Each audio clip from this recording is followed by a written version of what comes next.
Welcome to episode 15 of the Inglorious Bastards campaign, Search for Tol Eressëa. This is another one of those recap nights where we have one of the, I guess you could call them the cast members, but the players from the Adventures in Middle-earth campaign. With us tonight is my brother Christian. He played the character named Angolan. So welcome to the podcast, Christian. It's good to be here. Thanks for having me. And in full honesty, we actually recorded this probably 2 or 3 weeks ago, and I lost the audio file. So we're doing it again. I have a few questions for Christian tonight, mostly about his character and his experience in the campaign, and we'll just talk about these things, and maybe give the listeners a little preview of things to come. So I guess the first question I have for Christian is, I might throw him for a little bit of a loop here, but what was your experience with Tolkien before you came to play this campaign with us? Yeah, so I think I was kind of maybe middle of the pack in terms of the players and the DM that we had as far as knowledge. I had read The Hobbit and the whole Lord of the Rings trilogy, and I had seen all the films as well, but I hadn't really dove into like the Silmarillion or some of other Tolkien's, other works. And some of the appendices and such, but so I had a pretty good knowledge base, but a lot of what we were picking up with in terms of like the main plot line in this, I had only kind of touched upon in the reading and the films that I had seen, and was getting a lot bigger look at it now. So. And those things that you're talking about were, I'm guessing, like probably more of the specifics about the Seeing Stones and.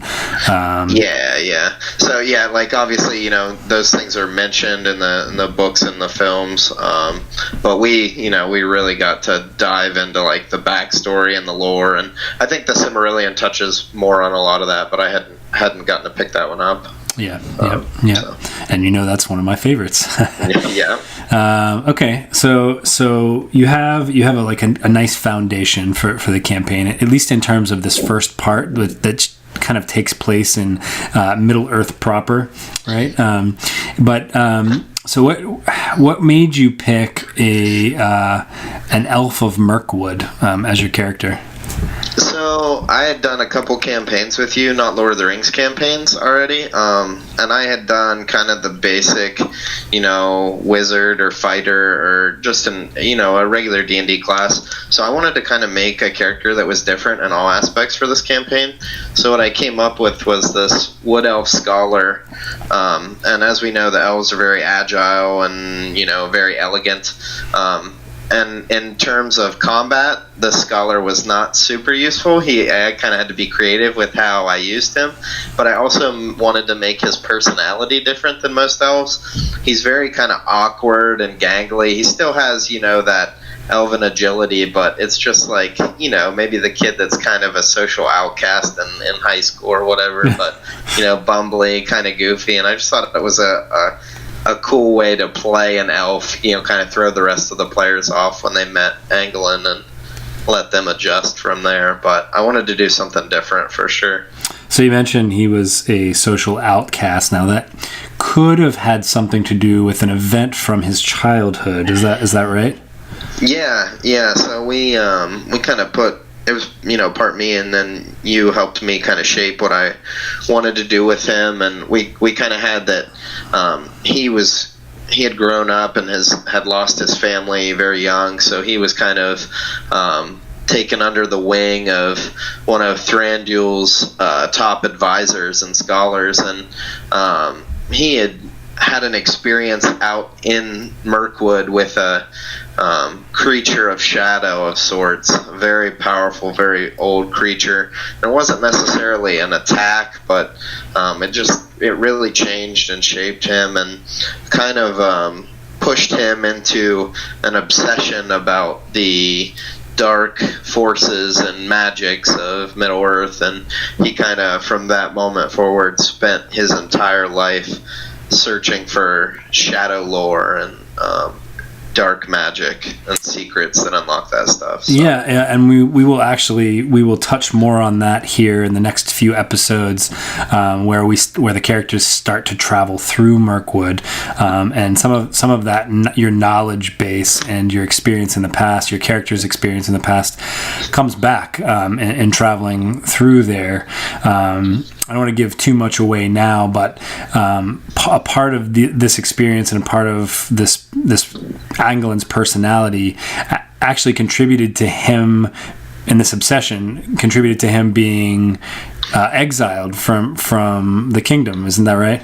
Yeah. So it was kind of, he had this in his formative years, quote unquote, and this obsession kind of grew, and he started having social issues, and then he was getting into things that he shouldn't have access to, and asking questions that he shouldn't have been, and basically it just got to the point where his people had enough of it and kind of sent him on his way. And in a way, he had learned what he could where he was, so he was okay with this sort of, exiling from his home to go out and search for this knowledge. So really kind of put his character on a path that, I think he would have probably ended up on anyway. But, when you're exiled from your home, there's still a sense of sadness and longing for it, ultimately. But so now Angolan is on this mission.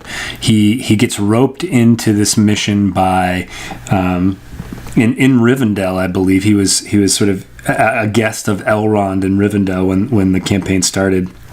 Go ahead if you want to talk. I mean, I'm not sure how much you remember about the origin session, but I believe the other party members sort of met up with you in Rivendell. Is that right? Yeah. Basically, we talked about the origin session was a while ago, but basically the gist of it was that his idea was to stop in Rivendell. They obviously have vast knowledges about all of the magics of Middle-earth, and his idea was to go seek counsel from relatives of his people and learn as much as he could.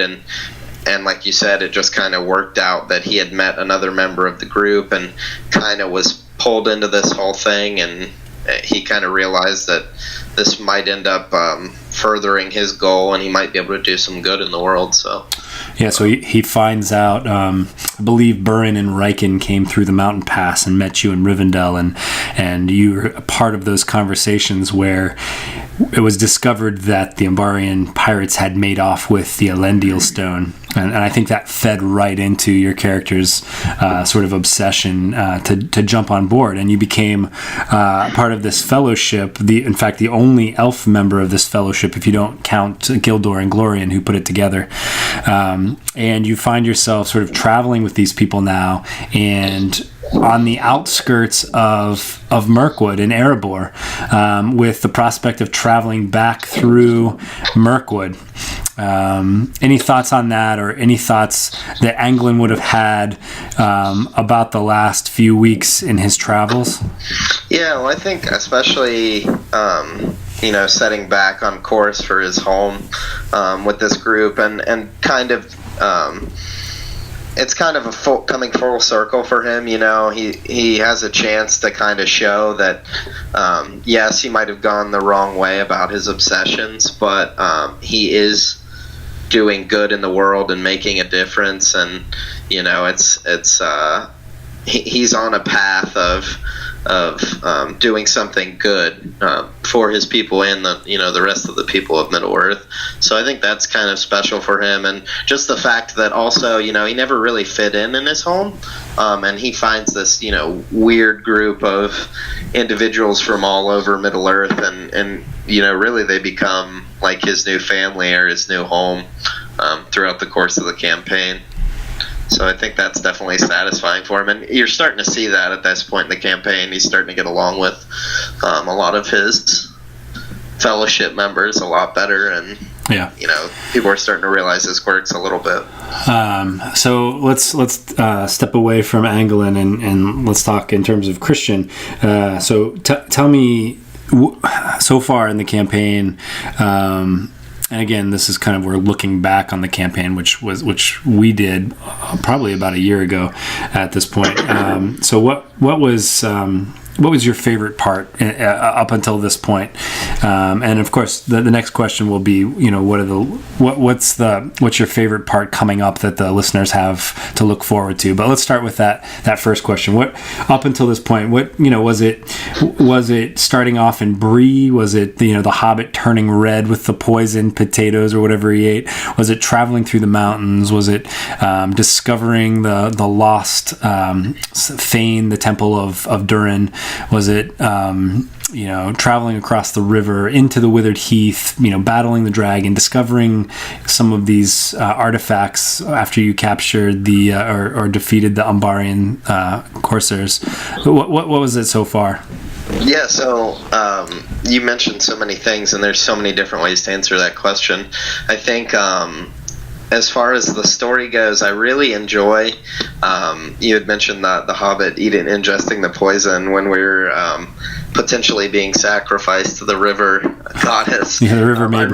I really enjoyed that dynamic of just like because the group was so fresh at that point, just the dialogue and like the uneasiness between the group, and everyone's trying to figure out their footing and get out of the situation. So I really liked that whole little session there. And as far as like the lore goes, as from like a Tolkien nerd, I remember there's one point that you're talking about the Arkenstone, and how you kind of interpreted the Arkenstone to be one of the jewels of the dwarfs, and how that each tribe of dwarf had a similar stone that was kind of the physical embodiment, I guess, of the creation of the dwarves.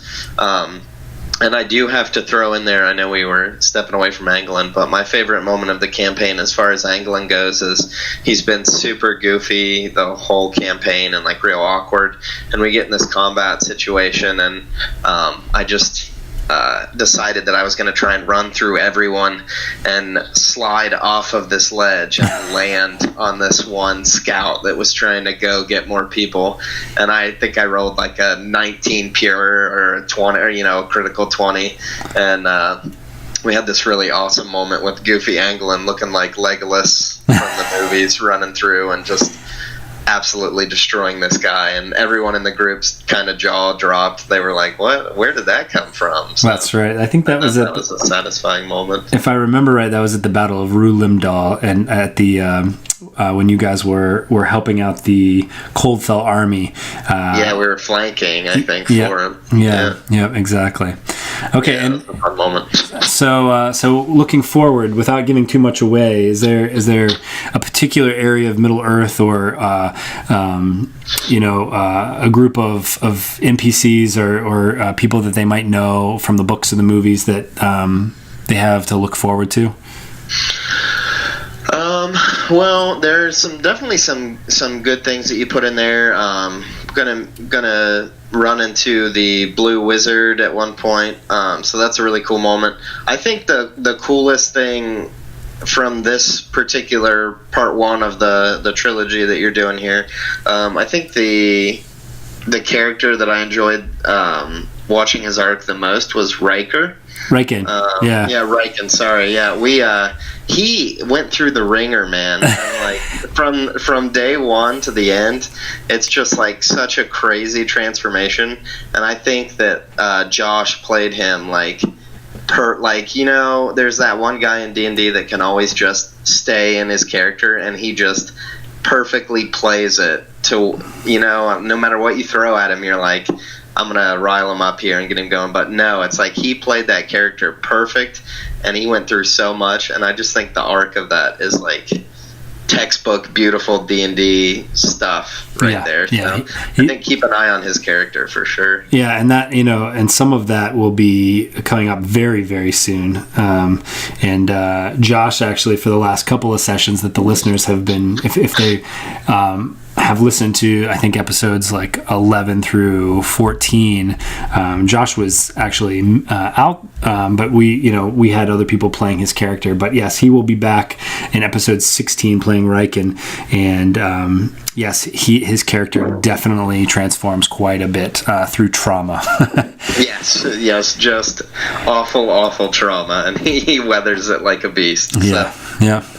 All right, well, that's all I have. If anything else for me or the listeners before we let you go? I'm good, I think. Odds are you're going to lose this again, and we'll have to do a third one, so I'll prepare for that one as well. All right, well, even if that's not the case, maybe we can have you back in either part 2 or part 3 of the trilogy. Yeah, I would love to come back and talk to you guys. There's some big moments coming up, so we could do some color commentary for that. So. All right, well, thank you, and we'll talk to you soon. All right, thank you.